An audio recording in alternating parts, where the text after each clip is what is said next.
3030, Edgardo Melgar en vivo comienza ya.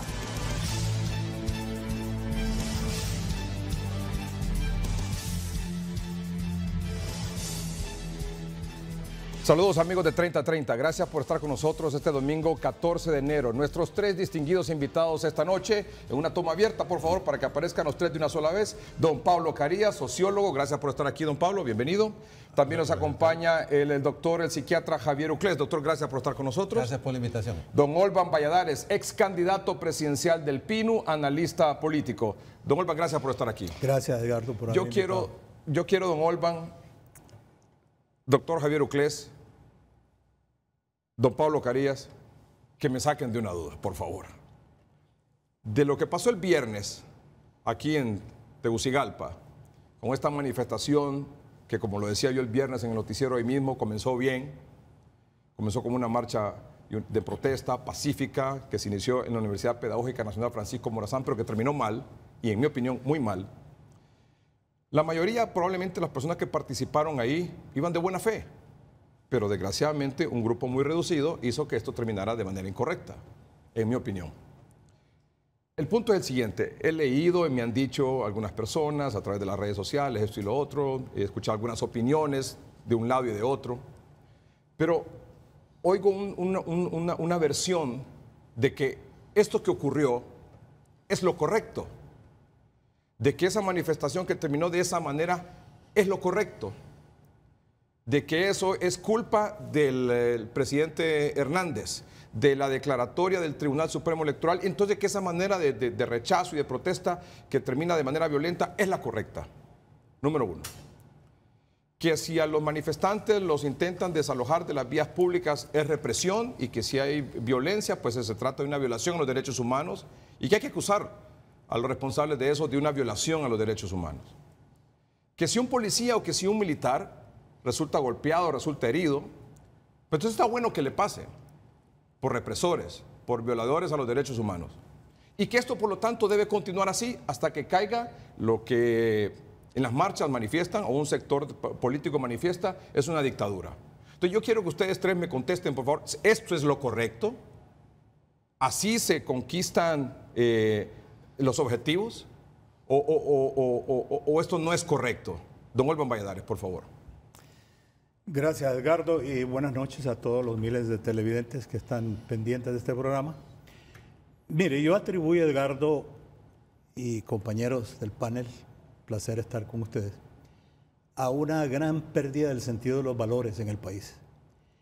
Y ese es uno de los grandes puñales que tienen los pueblos en su afán por alcanzar niveles superiores de desarrollo humano. ¿Qué quiere decir con esto?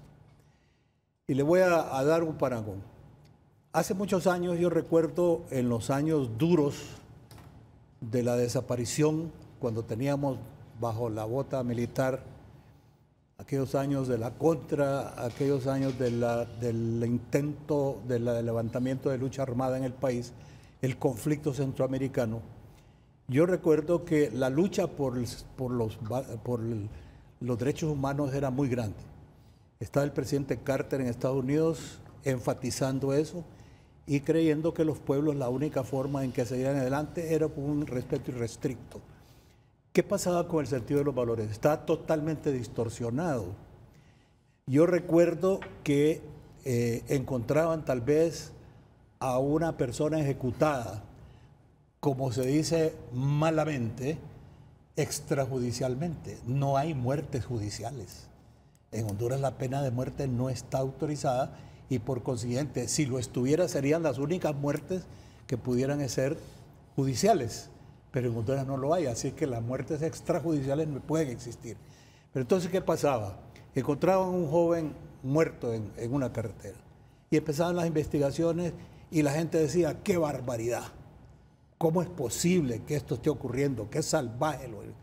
Pero en el momento mismo en que alguien decía, bueno, es que ese muchacho tiene algún antecedente de estar metido en movimientos subversivos, o este muchacho lo agarraron con propaganda, entonces se modificaba automáticamente el concepto, ese sentido del valor de la vida. Entonces la gente que acababa de decir, ¡qué barbaridad!, decían, bueno, se lo tiene merecido porque se anda metido en esas cosas. Eso no puede ser. Uno debe tener una situación firme, permanente, inclaudicable en el sentido de que lo que es malo y lo que es bueno es bueno. Entonces, esto que alguien le dice a usted, y lo estamos viendo todos en los chats, impide que se llegue a la verdad, porque todos los hondureños estamos ávidos, necesitados de saber exactamente quiénes son los precursores de esos molotes y de los daños materiales que afectan a empresarios, pero también afectan a pequeños comerciantes, a ciudadanos modestos de este país, pero también la pérdida de vidas. Yo quiero saber quién los ejecutó, porque no me van a venir a dar tatuar con el dedo y yo me voy a conformar con que me digan, no, esas muertes son de la policía. Porque ¿qué tal si no son de la policía? ¿Qué tal si son parte de esa estrategia ya gastada de los años 50 y 60 en los movimientos de subversión, donde los mismos personajes acribillaban a sus mismos compañeros para crear mártires? ¿Quién fue el que ejecutó al famoso líder salvadoreño? Pablito Dalton. ¿Quién fue? Las investigaciones posteriores dijeron que había sido la misma gente de la guerra. Dalton, sí. Dalton. Entonces, ¿por qué? Porque hay que crear. Yo recuerdo en los tiempos 60, 70 hubo un par de muertes violentas de compañeros estudiantes universitarios y se le achacaba la culpabilidad a las fuerzas policiales. Pero después se descubrió que eran sus mismos compañeros de frente los que, aprovechándose el molote, lo habían eliminado. Entonces, yo quiero saber la verdad, porque si son las autoridades, si esto es un exceso, un abuso del poder, un exceso en las instrucciones que se dan, entonces yo quiero que se tome justicia. Pero si es al revés también, yo también quiero que se tome justicia. Pero esto que ocurrió, por ejemplo, el viernes, que comenzó en la pedagógica y terminó con lo que ya vimos en el Marriott, ¿es correcto? No, no es correcto, en lo absoluto. Es correcto hasta el punto en que la marcha iba manifestando su desacuerdo, como lo manifestamos todos los ciudadanos amantes de la democracia y respetuosos de las leyes. Es correcto mientras esté criticando y objetando el reeleccionismo en el país, el continuismo, es correcto. Pero en el momento mismo en que eso se desborda y se manifiesta de manera violenta en perjuicio de los bienes y las vidas de los demás, ya dejó de ser correcto. Yo acuñé una frase, Edgardo, en mis campañas, y yo siempre dije, frente a estas, yo siempre dije que la verdad, cuando no se dice para construir, pierde su pureza, deja de ser verdad, porque la verdad no destruye, la verdad construye. Y eso lo tenemos que enterar. Y esa máxima es aplicable a las relaciones humanas, a las relaciones administrativas públicas, a las relaciones comerciales, empresariales. Buscar la verdad, pero la verdad que construye. Y nosotros nos preguntamos, ¿esa verdad de la lucha contra el reeleccionismo en las calles llega al punto en que construye o está ya entrando en el campo de la destrucción? Entonces perdió su pureza. Mire, en los movimientos de las antorchas, y se lo digo con conocimiento directo y personal, había una instrucción de que no se iba a permitir ningún desastre, ningún molote, ninguna violación de nada. Y el movimiento organizó sus propios mecanismos de vigilancia. Habían muchachos encargados de velar porque cualquiera que lo miraban con un bote de spray, inmediatamente ese cuerpo de seguridad les caía encima. ¿Cuándo se distorsiona el movimiento de las antorchas? Cuando elementos foráneos lo infiltran y entonces empieza la quema de locales comerciales y siempre son los mismos. Y lamentablemente, como se equivocan porque no estudian ni leen noticias ni están enterados de lo que pasa, muchas veces hay negocios que por el nombre, que si el nombre está en inglés, sencillamente atacan el nombre en inglés. Y más no saben que tal vez son propietarios hondureños, humildes, trabajadores, con años de sacrificios para poder levantar un negocito. Y yo le digo como experto en el tema que el 80-90% de esos daños en esos niveles no están asegurados y nadie le resarce las pérdidas. El gobierno nunca le resarce las pérdidas. Y si hay alguna acción, muchas veces demagógica, y eso es lo triste, de apoyar a algunos de los afectados, incluso en los desastres naturales, no llega a compensar las pérdidas de esta gente. Entonces uno se pregunta, ¿cuántos atropellos se cometen en nombre de los pobres? Y esta era una máxima que se utilizaba en Europa después de la guerra.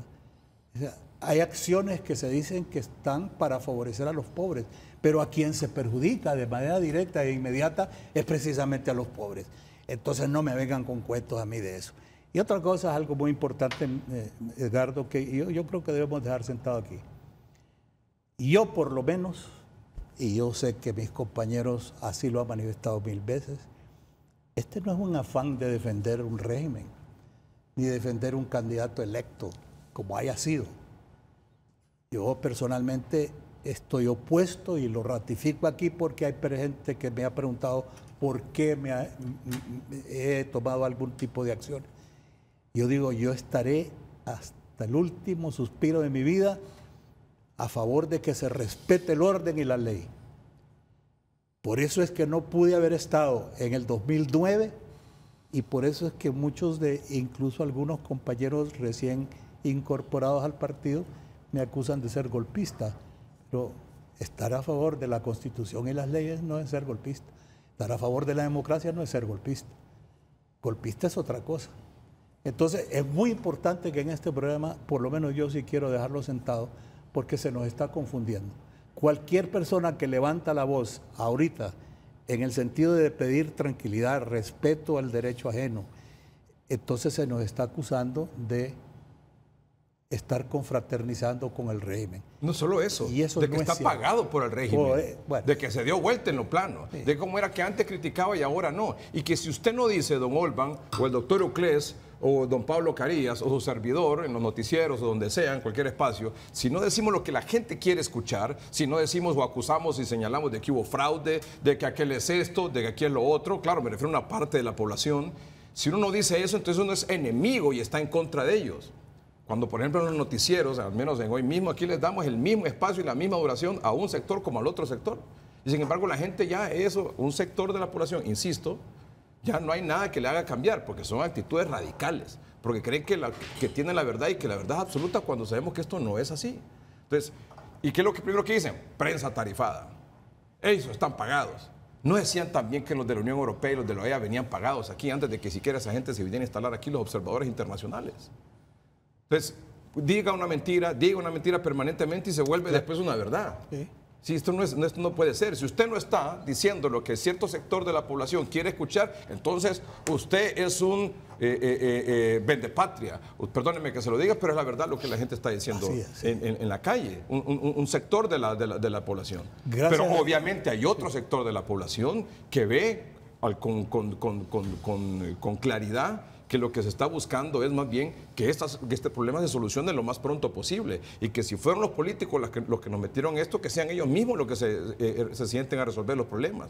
Yo no sé si usted está de acuerdo conmigo, pero aquí hasta que Juan Orlando Hernández y Mel Zelaya, no Narrala, Mel Zelaya, se sienten a platicar ellos dos solos, sin intermediario, ni internacional, ni local, ni nacional, esto no se va a resolver. O la otra salida que puede resolver es que ambos se abstraigan del problema.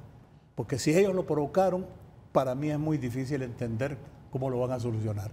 Y yo quiero también en este momento como repartir la culpabilidad de este asunto. O sea, el presidente de la República es responsable porque él es el de la génesis de este problema. Si la palabra reelección no hubiera entrado en el juego desde hace 2 años, no estaríamos en esta situación. Es posible que no estuviéramos tampoco con un resultado reñido en las elecciones y aquí hubieran habido otras alternativas que el pueblo las hubiera visto con mayor claridad. Pero lamentablemente no se escucharon esas voces que en su momento advirtieron, señores, por favor, reflexionen, no rompamos el orden constitucional, reflexionen. Y este mensaje, Edgardo, se llevó, un grupo de ciudadanos lo llevamos hasta Washington, hasta hablar con don Luis Almagro y le adelantamos, esto es lo que puede pasar en el país, deténganlo a tiempo. Pero la ceguera, yo solo me estoy imaginando qué es lo que está pasando en Bolivia en este momento, en que un Evo Morales con 4 periodos ya va en pos del 5º. Contrariando lo que el pueblo boliviano le expresó en las urnas al decirle que no estaba de acuerdo con el continuismo. Aquí el 60% de los electores se manifestaron en esta última elección contrarios al continuismo. Al igual que el 60% de los electores se manifestó contrarios a que las posiciones extremas que esbozaban y que lideraban Libre y la Alianza tuviesen la hegemonía. O sea, usted me está diciendo votación. aquí que prácticamente la gente votó en rechazo, unos a Mel Zelaya y en rechazo a Juan Orlando Hernández. Correctísimo. ¿Sí o no? Sí, así es. Doctor Ucles. Bueno, en primer lugar yo quiero expresarle a usted y a su auditorio esa pregunta que usted hace, que si es correcto o no es correcto. Para mí, lo voy a decir categóricamente, es correcto, según los que lo hicieron, creen que es correcto para ellos. Para mí no es correcto. Y para mí no estoy de acuerdo en que se tiene que seguir con eso hasta perder el sentido y irnos al abismo. Yo vengo con esta bandera hoy, porque no vengo a nombre de un grupo y de otro grupo. Aquí hay 2 grupos. Y no vengo ni a favor de uno ni a favor de otro, sino que vengo a favor de Honduras. ¿Qué es lo que quiero yo mandar en este mensaje? Por favor, hágame un acercamiento para que la gente sepa qué es lo que anda aquí en el saco. Es por Honduras. En Honduras no hay presidente, ni expresidente, ni persona, ni expresidenciable, ni ideología, ni partido, ni persona alguna que esté sobre la patria y sobre el país. Nadie está por encima de esto, ni presidente actual, ni expresidentes anteriores, ni expresidenciables o excandidatos presidenciales, nada de eso, sino que Honduras está sobre todo esto. Entonces, ustedes han estado hablando de las combinaciones que se dan todo esto y por qué la gente lo está haciendo. Yo creo que es muy claro. Aquí hubo en el 2009 un conflicto entre el Partido Liberal que estaba en el poder, y Mel Zelaya que estaba en el poder, y que se peleó y se luchó para que eso se resolviera. Pero en el marxismo, para ponerle un nombre al marxismo me refiero a las marchas. Honduras ha tenido capacidad de tener marchas pacíficas. De hecho, la Constitución lo autoriza, de tener espacio para protesta. Pero hay 2 tipos de protesta. La protesta pacífica, que es la protesta constructiva. Yo he participado en marchas pacíficas, en los indignados, cuando esas marchas que vos estabas mencionando, Olvan, unas marchas lindas, encantadoras, con un civismo y un fervor. Todo el mundo se abrazaba, todo el mundo. Entonces fuimos capaces de eso. Aquí han habido marchas de tipo de las camisas blancas, las marchas pacíficas también, marchas de recolecta de dinero, de tipo religioso. O sea, hemos tenido capacidad de ser pacíficos. Lo que pasa es que ahora la marcha comienza con el pretexto de que va a ser pacífica y se convierte en violenta. Yo no estoy de acuerdo en la marcha violenta. ¿Por qué? Porque la violencia solo deja daño, destrucción, muerte. Es un daño terrible. Lo que le pasó a este hotel hace viernes es terrible, realmente es terrible. Y lo que uno ve en la televisión es terrible donde se está llegando. Hay muy claro, Olvan, en esto. Aquí se votó, y como usted lo señalaba, Melgar, se votó por algo, en contra de algo y a favor de algo. Aquí está muy claro el anti-Jo y el anti-Mel. Y hay el pro-FO y el pro-Mel. Eso es lo que hay ahorita. Hace 8 años fue Mel y la parte de Mel y otro grupo que estaba en contra de él. A favor y en contra. Entonces hoy tenemos muy claro, hay un conflicto entre estas 2 gentes, los 2 grupos. La gente votaba pro, y así como usted lo dijo, pro a esto y en contra de esto. ¿Y eso qué significa? Que esas son los protagonistas. Entonces yo no creo, Olvan, que haya capacidad de diálogo. Yo no siento que el presidente tenga interés en el diálogo. Yo no lo percibo así. Para mí se está queriendo alargar esta situación. Entran unos tipos amigos ahí de él o que son hasta funcionarios. Para mí eso no es diálogo. Y otra cosa que yo creo, que no cometamos el error de creer que un mediador, y para hablar en términos de mediadores, el mediador tiene que ser extranjero. Las experiencias con instituciones internacionales ha sido fatal. La OEA, se Insulsa, la otra institución, la ONU, que venga la Comisión de la Verdad. Aquí se han intentado hacer un montón de... Y además, cualquier mediador internacional que venga, si no responde a los caprichos de uno o de otro, siempre va a fallar. Okay, pero ¿qué pasa eso? Viene un mediador... Digo, de uno y de otro. Ya lo escogieron. Ajá, entonces tiene que ver a qué hora se decide que viene, ya llegó al avión, ya se metió al avión, ya llegó aquí. Tiene que venir a escuchar las partes. Ya empezó a saludar. Entonces, en eso nos tiramos todo el año. Sí. En eso nos tiramos... Perdón, y solo para terminar, el hecho de que nosotros, como toda la vida estamos poniendo la mano, denos dinero para esto, denos a alguien que nos resuelva esto, y con esa misma mano se tiran las piedras y con eso se dañan los demás. Entonces yo soy de la opinión que aquí tiene que haber un diálogo reducido y franco y claro, transparente. Presidente de la República, o creo que usted lo dijo, el presidente de la República, Zelaya, y si quieren el candidato que tenía el Partido Liberal y el candidato que tenía el partido, el Alianza. Punto. Pero ya eso hablarlo, porque esta situación está ya llegando a los niveles, el estrés terrible, es mi obligación hablar del estrés, sé que vamos a hablar más adelante, claro que sí. Pero mencionarlo, el estrés, ¿verdad? Hay un trauma emocional terrible, importante, y se está dañando la niñez, se está dañando la juventud. Los niños o jóvenes que eran en el 2009, hoy son los adolescentes que andan tirando eso, porque fueron contaminados con eso y sus propios padres. He visto padres que andan hasta los hijos aquí colgados aquí sentados acá y hasta cantando los niños. Entonces hay una contaminación de eso que nos está haciendo muchísimo daño a todos. La gente de tercera edad pasa temblando de miedo, la gente se descompensa de la hipertensión, de la diabetes, porque el efecto emocional daña el cuerpo y daña al final toda la situación. Hay gente que ha caído en cama precisamente por todo eso. ¿Cuántas marchas dirigió usted como presidente de sindicatos en los 70, en los 80, don Pablo Carías? Sí.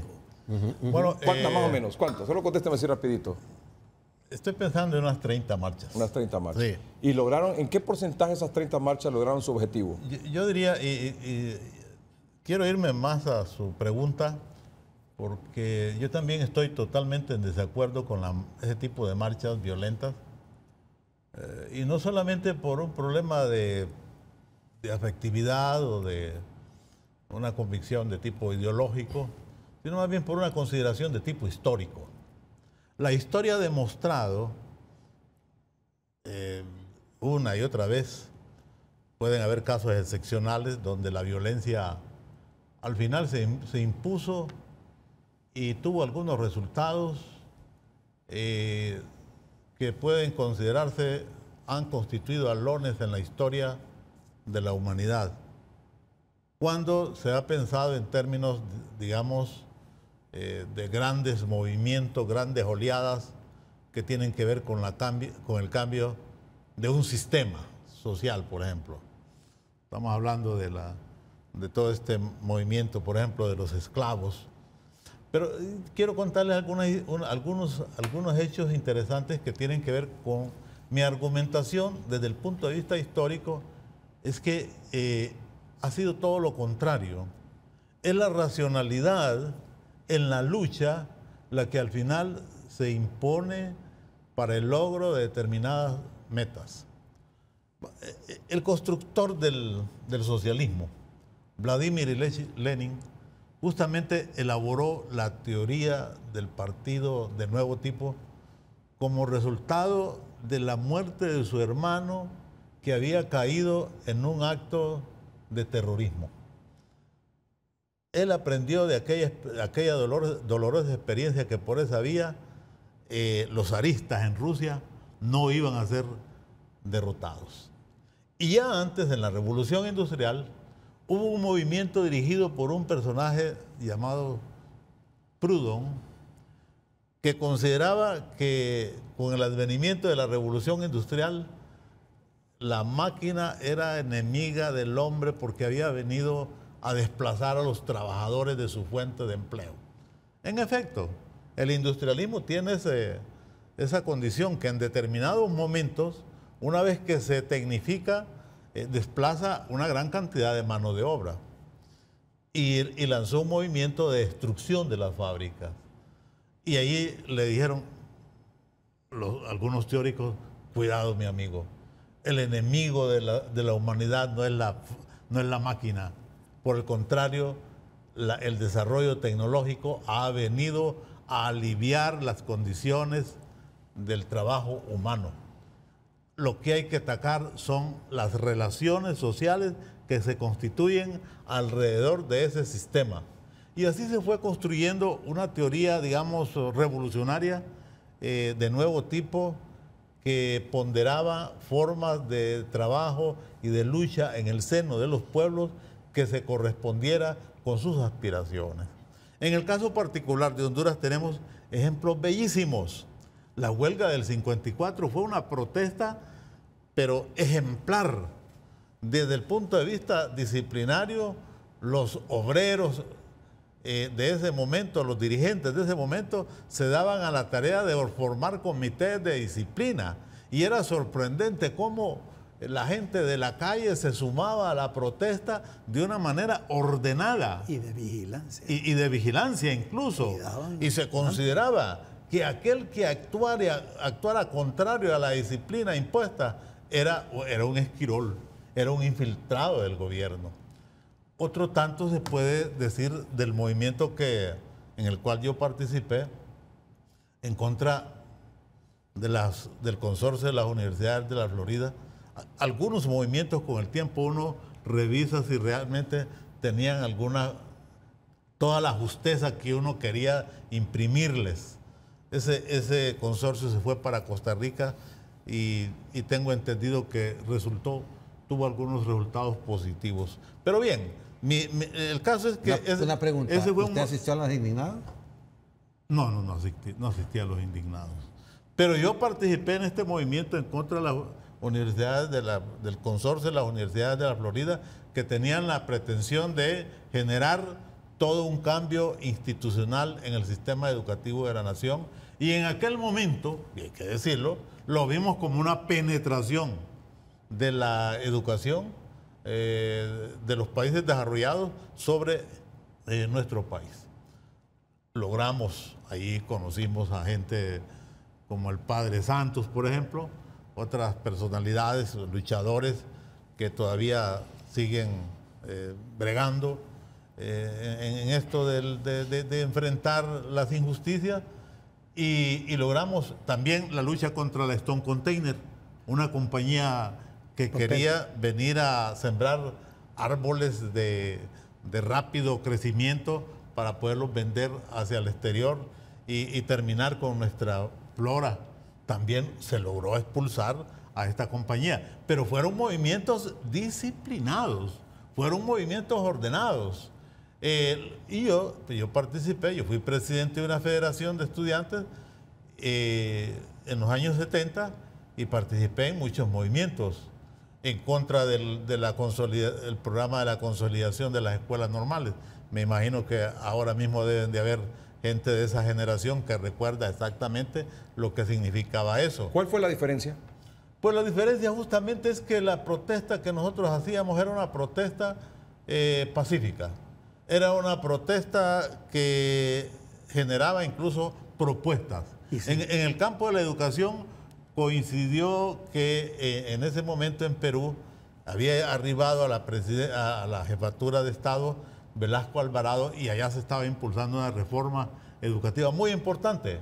Y aquello nos sirvió de armadura intelectual y programática para ir a hablar con los ministros de educación, con Alcerro Oliva. Ustedes creo que lo recuerdan, al doctor Alcerro Oliva, una magnífica persona, con la profesora, la licenciada Tulita Bugrán de Huel, con tantos ministros y hablamos con muchos gobernantes de este país, con Acosta Bonilla. ¿En qué porcentaje esas marchas que usted dirigió de manera pacífica lograron su objetivo? Pues yo diría que en un 90% se logró. Estas marchas que comienzan, como por ejemplo la del viernes, lo que hemos visto en las marchas anteriores, que comienzan bien, que mucha gente va de buena fe ahí, pero que luego un grupo de estos que participa en estos movimientos políticos o ideológicos desnaturalizan la marcha, ¿qué efecto tiene? Surten efectos contrarios a los que se pretende lograr. ¿Cómo así? ¿Por qué? Porque generalmente, yo diría que la generalidad de la población hondureña es una población pacífica.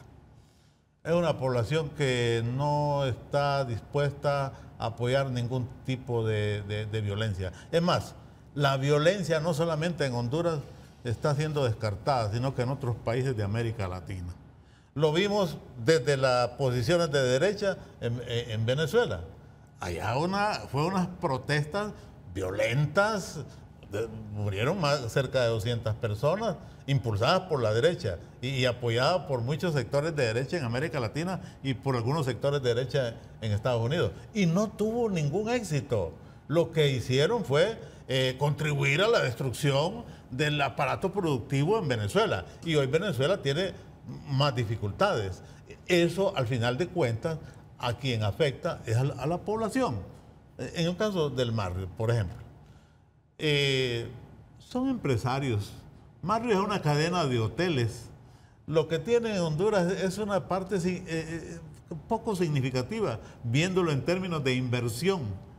A quienes van a afectar y lo van a sentir son esos trabajadores, son los meseros, son los porteros, son los que trabajaban en los servicios, las aseadoras, que el hotel ha suspendido actividades y cuando hay suspensión por una situación de esa, los salarios no se pagan, sencillamente son los trabajadores los que están perdiendo. Y además, hoy estaba reparando en un hecho interesante. Tegucigalpa está pareciendo ya una especie de mesones de aquellos que conocimos en los años 60, 70, en los barrios de Tegucigalpa, los mesones de madera. Todas las farmacias, todas las gasolineras los bancos forrados con láminas o con playbook. Estamos dando hasta una imagen estética muy fea a propios y extraños. Eso tiene efectos contrarios a los que ese efecto visual nos alarma a todos. Eso nos alarma. ¿Quién paga las consecuencias de eso? El pueblo. El pueblo. ¿Quién paga las consecuencias de eso? El pueblo, porque en la medida en que los empresarios pierden en sus ganancias, ellos lo sacan de alguna manera. El empresario al final no pierde. El empresario... Pero lo que hace... perdón. Pero el grande. Sí. El grande no pierde. El asegurado, el que tiene un mercado... El que tiene seguro o el que tiene cautivo. formas de transferir. Pero el micro, pequeño y mediano... Esos pierden. Porque el grande incluso decide no invertir aquí, se lleva su pisto para otro lado. Naturalmente, pero... Bueno, el otro día tiene diferido su capital. O tiene diferido su capital. Ahora, aquí hay otra parte, que es que todo el conglomerado de esto que estamos hablando, lo que nos está provocando, estamos provocando a los hondureños una autodestrucción, un suicidio de país. Es una destrucción. Permítame esa frase. Un suicidio de país, un suicidio político de país. Vamos a un corte Nos estamos comercial y regresamos. autodestruyendo.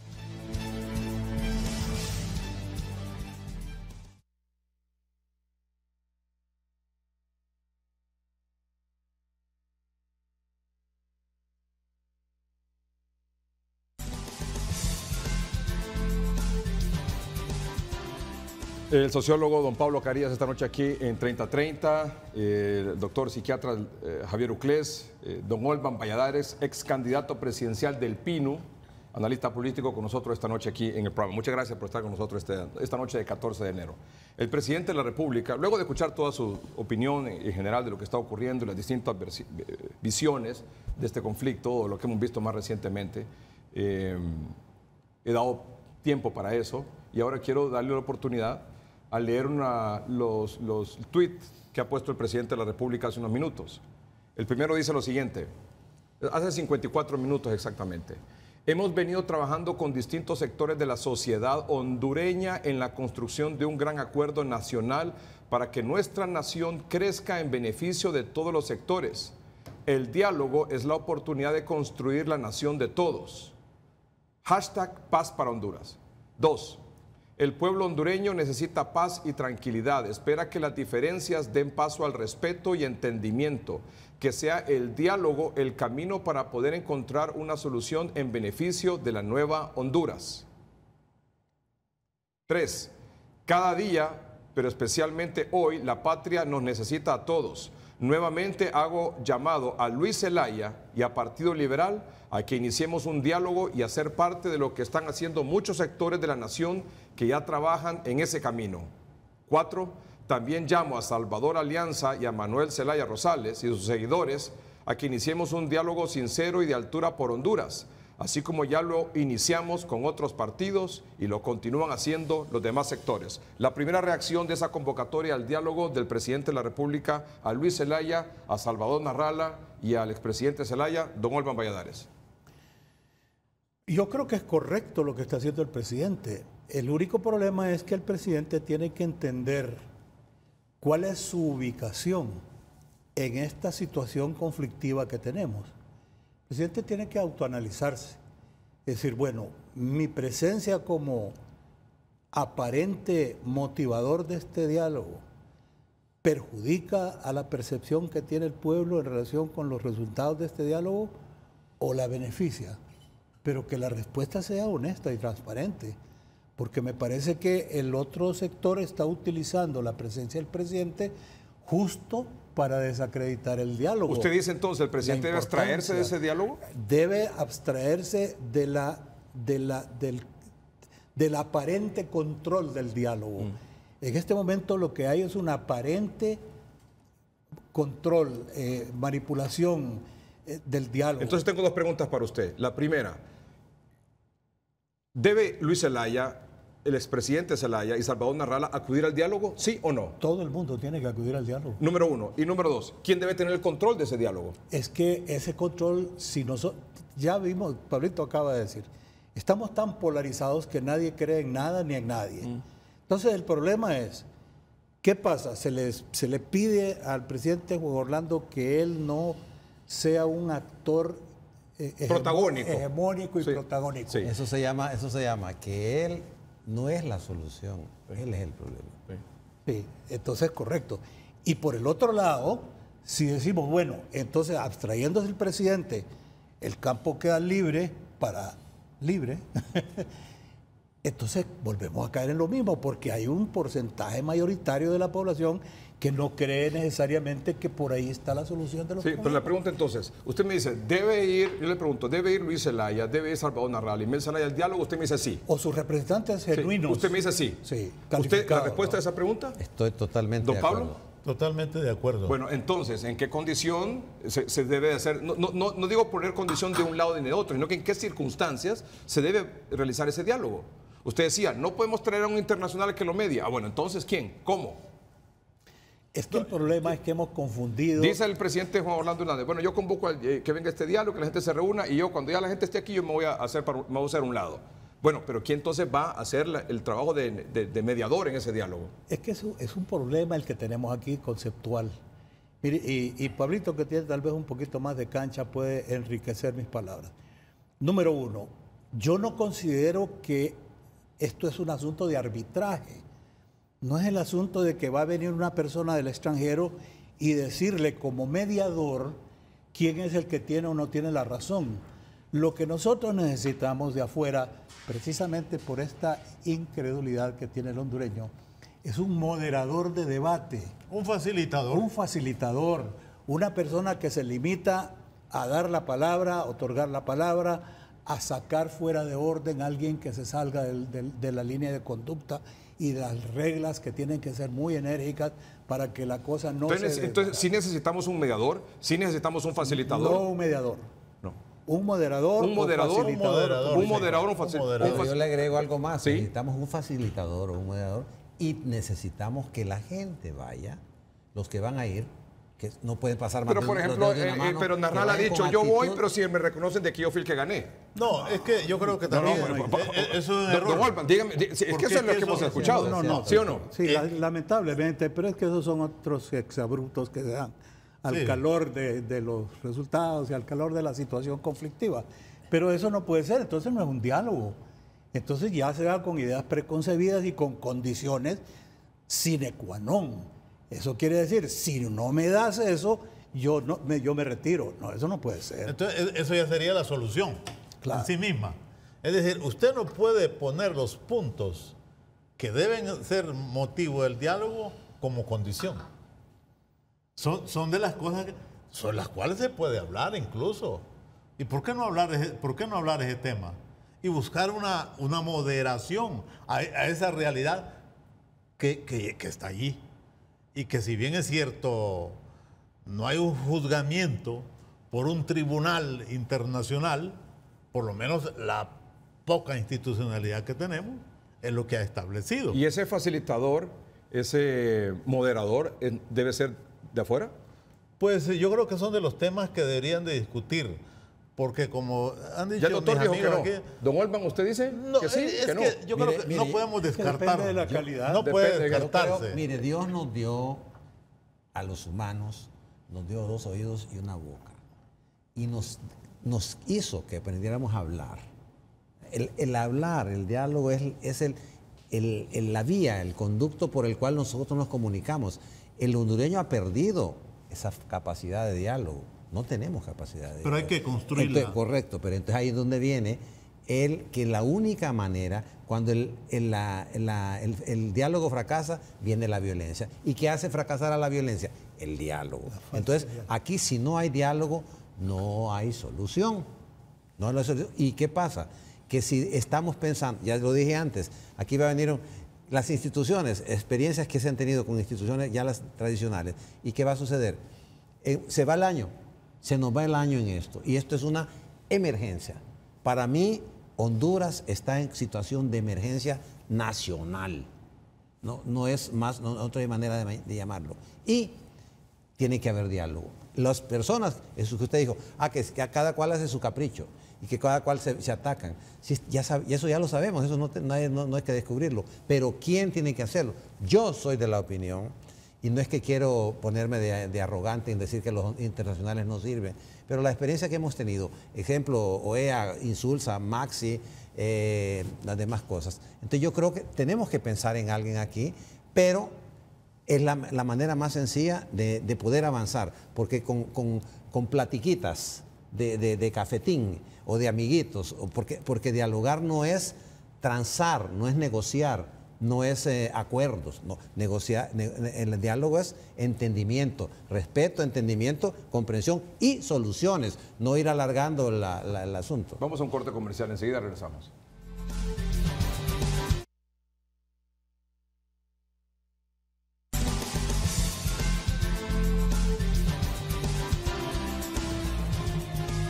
Don Pablo Carías, don Olvan Valladares, el doctor Javier Uclés, esta noche aquí en 3030. Bueno, avancemos. Ya el presidente de la República convoca diálogo. Ustedes han dicho, todo el mundo debe participar en el diálogo, incluyendo los partidos políticos, como la Alianza, o en este caso Libre, con el expresidente Zelaya como coordinador general, probablemente el ex candidato presidencial de la Alianza, Salvador Narrala, y Luis Zelaya del Partido Liberal. Han manifestado también que este asunto de las marchas violentas, más bien lo que tienen es un efecto negativo, no solo para los mismos objetivos que persigue la marcha, para sus dirigentes, sino que también para el país. Entonces, ¿qué es lo que sigue ahora entonces? Estamos a 14 de enero. Los dirigentes de la Alianza han manifestado que esto, bueno, el propio Narrala dijo el viernes, esto apenas es un ensayo de lo que viene. Esto va a seguir así. Y nosotros podemos estarnos desgalillando en cuántos programas. Se abrió un ensayo, dijo. Sí, así dijo. Ensayo es como que estaba en la televisión. Sí, así está la declaración. Bueno, si podemos buscar esa declaración, tal vez no es invento mío. El lenguaje en cuanto a que ensayo es más mediático eso. Pues yo no sé cuál es el objetivo, pero si podemos buscar esa declaración, no es ustedes hacen ensayo, las cosas aquí en televisión se hacen ensayo. Es un casting. Así es un casting. No, es una premonición y es un anuncio. ¿Sí? De que las cosas vendrán más difíciles. Sí, pero me imagino que también van a ponerse más difíciles de un lado como de otro. Pero sí, no significa que van a haber más heridos de un lado, van a haber más heridos del otro. O sea, si el ensayo fuese desastre, ¿cómo irá a ser ya Ahora, ¿ustedes creen que esto vaya concitando más calor popular o menos calor popular? ¿Qué responde usted ante eso? Bueno, mi experiencia es que estos movimientos tienen... Escuchemos la declaración, para que no es que es invento mío. Vamos a ver. Esta es un ensayo de lo que empieza el 20 de enero. A partir del 20 indefinidamente, todos los días estaremos en la calle hasta que reconozcan al presidente que quiere el pueblo. Han salido como parte de la forma que están en contra. Es un ensayo es un ensayo, hemos tenido... Bueno, ahí está, don Olban. No, es preocupante. Yo lo veo esto desde el punto de vista patriótico hondureño. Yo insisto en que a estas dirigencias el impacto no va a ser muy grande. A todas estas dirigencias, al presidente de la República, a sus ministros, a don Mel Zelaya, al mismo Narrala, no va a tener impacto. Es el pueblo el que sufre. Es el pequeño comerciante. Es el vendedor de frutas. Y la pregunta es, ¿usted cree que este tipo de movimientos, como lo que hemos visto, tendrán más calor popular o menos? Antipatía totalmente, Edgardo, porque la verdad es que, mire, independientemente, usted vaya al mercado, el problema es que esta gente no va a los mercados populares. Si acaso van a los moles, pero no asisten a los mercados populares, donde la gente está ávida de que haya tranquilidad. Y esa gente no es que está vistiendo una camiseta azul o una camiseta blanca o una camiseta rojo y blanco. No, esos no tienen camiseta, son hondureños y están sufriendo el problema del desempleo, de la desocupación y ahora es peor, la pérdida de sus trabajos. Una cosa es alguien que ha estado 1 año, 2 años sin encontrar trabajo. Otra cosa angustiante y más angustiante, y aquí este hombre nos puede decir, es el que pierda su trabajo. Ese hombre está casi sujeto también o expuesto hasta un suicidio, porque es uno de los elementos estresantes de mayor en la escala de... Estás hablando como un individuo que cuida y que trabaja por una familia, una esposa y de repente se le derrumba todo su andamiaje económico familiar. Entonces, esta gente es que no está pensando. Yo me pongo a pensar, esta gente que está en las calles, yo me pregunto, ¿de qué viven? En sus trabajos les dan permiso para que vayan horas tras horas, sabiendo que van a esas marchas. ¿Qué es lo que está? O no trabajan. O son desempleados. Porque si son desempleados, yo les recomendaría que en vez de perder tiempo en eso, que al final del cuento, Edgardo, la experiencia nos dice, y el colmillo de tantos años en esto, al final del asunto, los pueblos buscan en los cauces, los ríos buscan los cauces. Aún después de los grandes temporales y las grandes inundaciones, bajadas las aguas, buscan sus cauces naturales. Eso pasa también en los conflictos políticos. ¿Quiénes son los que sufren? Los que se quedaron en las riberas, los que obedecieron las órdenes de contrarrestar la furia de las aguas. Quédense ahí tratando de sostener el dique con sus manos, quédense ahí. Pero al final el dique se vino abajo, arrastró a esos pobres gente humildes y los asusadores, los Uchucampirana que yo he bautizado, están tranquilos en sus casas y al final haciendo un gran pacto, firmando un gran convenio, apareciendo en las fotos y se acabó el problema, independientemente quién sea el que gane. En este asunto, póngase usted, si es Narrala el que al final de un proceso que yo lo veo muy difícil, pero que él saliera ungido presidente y se satisface él y su ego y sus ambiciones y sus aspiraciones y la búsqueda del poder, por las razones que él entiende, se logra eso, pero ¿se repararon los daños? Con que asuma la presidencia don Juan Orlando, Salvador Narrala, no se reparan los daños. Si es, y aquí es también la satisfacción de un colaborador ahí que es Mel Zelaya, él va a lograr sus objetivos, pero se repararon los daños, ¿no? Y volvamos al campo de Juan Orlando. Vamos a decir que él logra consumar toda esta serie de acciones inconstitucionales y logra, y se calmaron las aguas. ¿Se resarcieron los daños? Los daños de hoy, los daños de mañana en 24 horas o los daños de los últimos 8 años no se resarcen. Ahora que usted decía que los que quedan dañados son los que se quedaron en las riberas, los heridos, los muertos. Los muertos. ¿Quién va a resarcir ese daño? Sí. O sea, es imposible. Como producto de esta situación. Hay daños irreparables. Claro, y usted, pero decía también don Olvan Valladares, después llegan a un acuerdo, se toman la foto y punto. Así es todo. Y se acabó esto y la vida sigue igual. ¿Qué acuerdos, por ejemplo? Bueno, vamos a regular la reelección.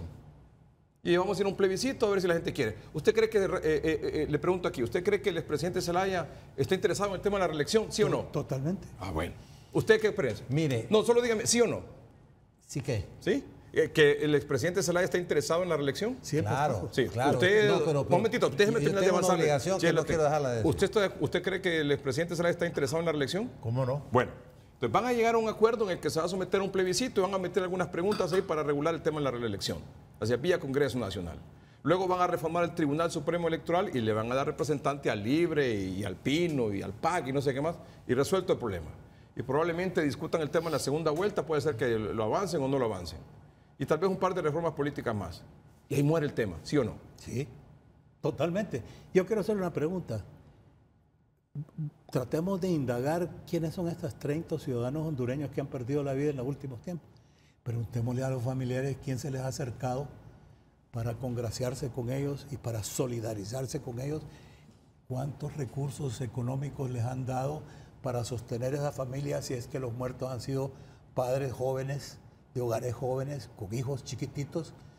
Preguntémonos, si los que los invitaron a participar en esto, los que asusaron sus sentimientos de rechazo y de repudio a la situación que hemos estado viviendo en 8 años, si alguien se les ha acercado, y nadie se les va a acercar jamás, solo van a ser los recuerdos tal vez de alguna foto por ahí, las lágrimas de la viuda o las lágrimas de las madres, o las lágrimas y el recuerdo de los niños tiernos que quedaron sin padre o sin madre, ¿verdad?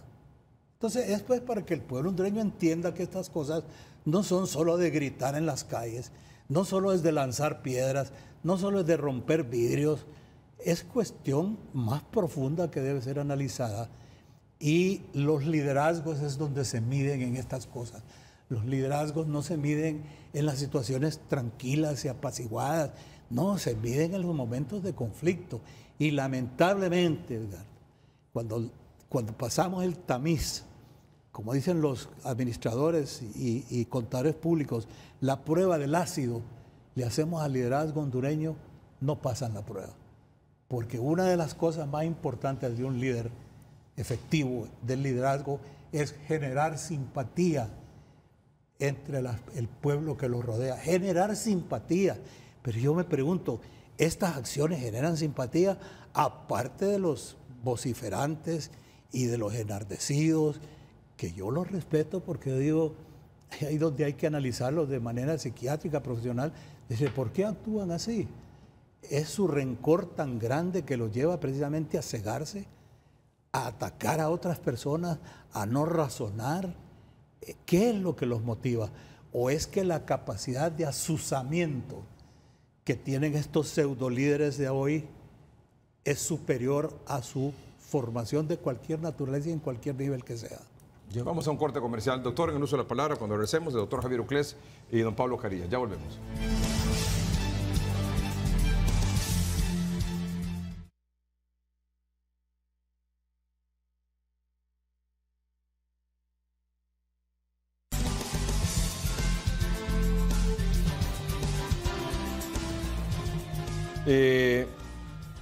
Hay un tema que yo quiero plantearle a don Olvan Valladares, de una experiencia, una anécdota personal de don Olvan Valladares, un gran empresario hondureño, una gran persona, un gran ser humano, un gran profesional y un gran político también. Yo decía en una oportunidad que estuvo aquí el doctor don Olvan Valladares, que esas elecciones presidenciales en las que participó el doctor Carlos Roberto Reina, que en paz descanse, como candidato presidencial del Partido Liberal, el abogado Ramos Soto en representación del Partido Nacional, don Orlando Iriarte, que en paz descanse también en la Democracia Cristiana, y don Olvan Valladares como candidato del Pino, me parece a mí que fueron los mejores 4 candidatos presidenciales que hemos tenido en una elección. ¿Sí o no, don Pablo? Así es. ¿Verdad? Sí. Doctor Uclés. ¿De acuerdo? Candidato Sí, sin, sí. sin mácula. Pero- No, conteste la mancha. pregunta. No, por eso, pero entonces en relación a eso, porque es importante, aquí mucha gente no recuerda, aquí muchos Sin somos, mancha. somos, y me incluyo, de memoria corta. Y hay una anécdota que yo conozco de don Olvan Valladares, Y yo quiero retarlo aquí a que la comparta con nuestros amables televidentes. ¿Lo hace? Le cogió el guante. Muy bien, vamos a ver. Me agarra el valor, me gana el valor. Pero antes de eso, el ingeniero Narrala ha puesto en su cuenta de Twitter hace unos minutos una especie de respuesta al presidente al presidente Juan Orlando Hernández en su convocatoria a diálogo. Salvador Narrala ha dicho hace 11 minutos: la gente reclama por las elecciones que me robaron como candidato en la alianza. El diálogo tiene que ser entre Juan Orlando y Salvador Narrala, con un moderador que puede ser Edmundo Orellana u otro destacado hondureño. Y luego agrega: bienvenidos Luis Zelaya y Manuel Zelaya Rosales. Don Pablo Carías, brevemente, una reacción. Sí, yo creo que también en esto del diálogo es muy importante el lenguaje. Yo creo que ese lenguaje de... he escuchado de Narrala que incluso el proceso electoral anterior se lo robaron y apenas sacó 500,000 votos o menos. La diferencia fue muy abismal. Ahora también está hablando, yo creo que hasta los conceptos que se utilizan deben de ser muy prudentes para un político. ¿Por qué no hablar de un fraude, si es que lo considera así? Decían que me robaron las elecciones. Eso tiene un sentido y eso tendría que demostrarse palmariamente. Y yo creo que muchos hondureños no tenemos así como un concepto fidedigno de que el fraude se dio en esta dimensión y en estos números. No hay una nebulosa. Entonces yo creo que hasta en eso yo invitaría a Narrala a ser muy, muy cuidadoso y por favor esas condiciones no las pongamos. Busquemos que se establezca un cuadro metodológico que nos lleve a un diálogo constructivo, pero no estemos atizando, digamos, ¿verdad? Sí hablo, pero voy a hablar sobre este tema y si tienen que reconocerme a mí como que lo que yo soy. No, sobre esa base no se puede dialogar. Yo creo que el diálogo tiene que ser un diálogo abierto y no hay que cerrarles el espacio al diálogo. El que le cierre espacio al diálogo, al final también pierde, porque si hay algo que debemos de construir es esa creencia que hemos perdido. Los pueblos que no creen son los pueblos que van al fracaso. Y otra cosa muy importante que no debemos dejar por alto, y es que ¿a qué tema se va a limitar un diálogo, entre comillas, solo entre Juan Orlando y Narrala? ¿Cuál va a ser el tema de discusión? El resultado de la elección, eso es todo. Pero el gran diálogo nacional no es ese.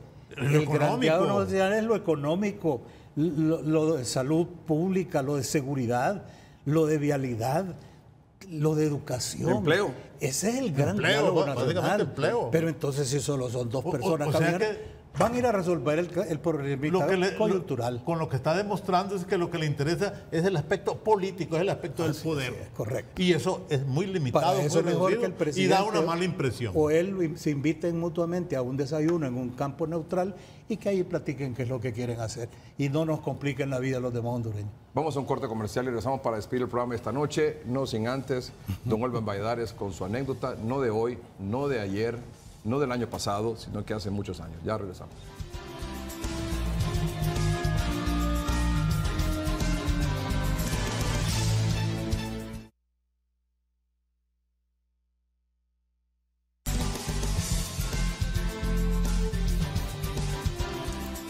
Don Olvan Valladares, por favor. Es que usted no me ha hecho la pregunta todavía. No, es que... No es pregunta. Ahí está, ya le digo a don Pablo. ¿Qué fue lo que pasó en una conversación que usted tuvo hace muchos años con el doctor Carlos Roberto Reina, que en paz descanse, expresidente de la República? Edgardo, yo mantuve con el presidente Reina, esto lo he puesto ya en un par de ocasiones nada más y me he esperado 12 años tal vez, porque es una anécdota, es un testimonio de algo que me ocurrió a mí de manera personal, directa e inmediata. No es que alguien me lo contó, no es que estoy expandiendo un rumor, es sencillamente una conversación que yo últimamente he creído necesario revelar. En primer lugar, porque el que me transmitió su sentimiento ya goza de la paz del Señor. y en honor a su memoria yo he guardado silencio mucho tiempo.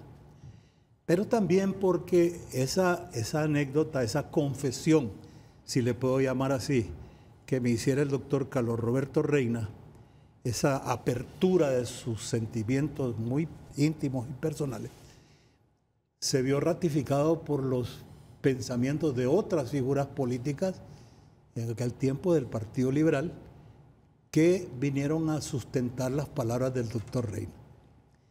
Y también quiero decir que cuando uno se mete a política y se convierte en una figura de alguna manera reconocida, tiene que estar sujeto precisamente a los comentarios positivos, pero sobre todo tiene que tener cuidado de aquellos comentarios que de alguna manera revelan alguna debilidad de uno, alguna incapacidad de uno, a una desviación de los conceptos, debilidad de posiciones. Tiene que tener mucho cuidado y por consiguiente está expuesto a que la gente hable de uno.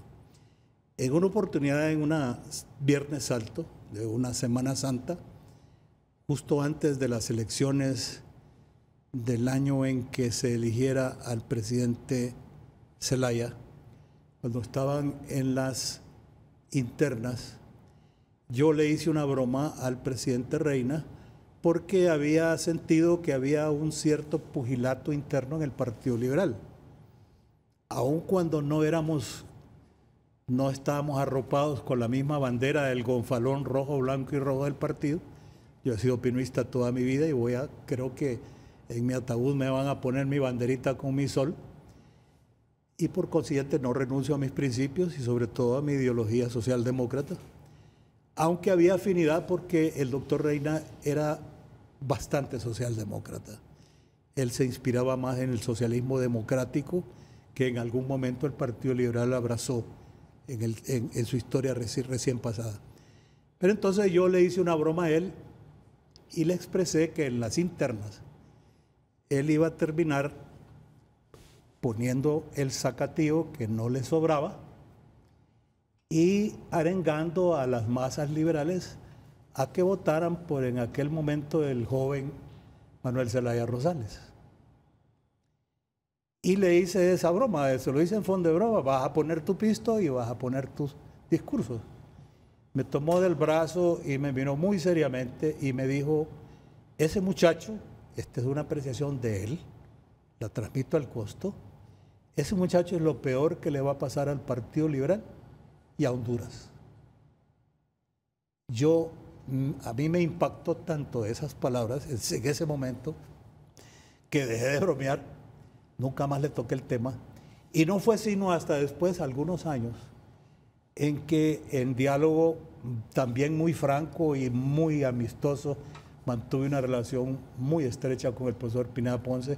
Lo admiré siempre, aunque también le reconocí sus grandes fallas humanas que tuvo, pero como estratega y político tenía un genio. Y él confirmó también sus palabras en el sentido de que él no tenía la confianza que debe ser objeto de cualquier persona que se dirime como líder de un pueblo, líder de una nación. Entonces, insisto en lo que le dije anteriormente, los liderazgos que perduran, los que trascienden, esos liderazgos que despiertan respeto, y despiertan también adhesión, son los liderazgos producto de la simpatía que generan estas personas que se llaman líderes. Cuando uno hace la prueba del ácido de las personas que en este momento están en el ruedo político nacional, muy pocos, por no decir ninguno, porque pecaría entonces de absolutista, muy poco pasa la prueba del ácido. Y no hay esa firmeza en posiciones, no hay ese respeto para los demás, no hay una firme posición en el respeto a la ley, no hay generación de simpatías.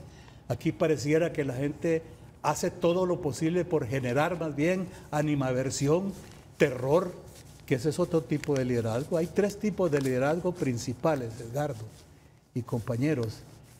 El liderazgo por terror, que se dio en Honduras en los años donde los comandantes de zona eran los mandamases y caminaban por los supermercados y las calles pavoneándose con 10 y 15 guardias armados de ametralladoras uniformados y despertaban pánico en los pueblos. El liderazgo por incentivo económico, que es aquel que se paga con los recursos de las gavetas oficiales del Estado. Ese que otorga el subsidio y que compra conciencia y compra estómagos. Ese es el segundo tipo de liderazgo. Afortunadamente no son muchos, pero está el tercer tipo de liderazgo que yo decía que se puede meter en un costalito en cualquier sociedad. Y ese liderazgo que no necesariamente se circunscribe al aspecto político. Es el liderazgo familiar, es el padre de familia que recibe el amor de los hijos y el respeto de los hijos porque es un padre impecable. Es el vecino que despierta simpatías. Es el padre de familia en la escuela y en la organización de padres.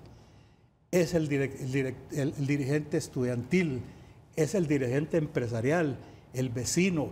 Ese es el que por sus actitudes, su sapiencia, su prudencia, despierta adhesiones naturales, genuinas, permanentes.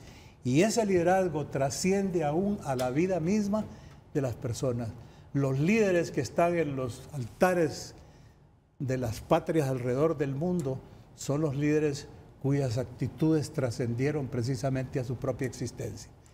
Y aquí en Honduras el problema ha sido que nosotros le hemos endilgado el título de líder y de repente se habla de, ya no le cabe el líder, sino el líder máximo. El superlíder, como los superhombres y los superhéroes. Y sin embargo, como dije al principio, no pasan la prueba del ácido. Esta es una anécdota, repito, no creo que va a ser motivo de seguirla dando. No sé si es una primicia que estoy dando en este momento, pero es una contribución al espectro político hondureño para que vayamos aprendiendo a escoger nuestras conducciones.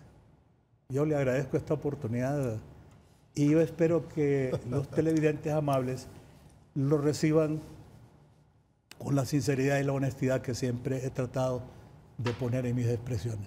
Muchas gracias, don Golba, por compartirla. Muy amable. Doctor Uclés, para cerrar el programa. Bueno, le agradezco su invitación, decir esto, el poder enferma. Y aquí han habido expresidentes que estuvieron y no se enfermaron del poder. Y hay presidentes que estuvieron y que están que se enfermaron del poder. Don Pablo.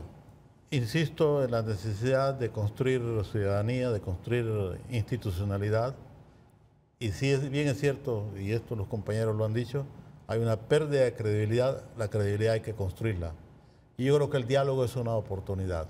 Hay que demostrar una y otra vez que se quiere avanzar. Y yo creo que esta es una coyuntura que se presta.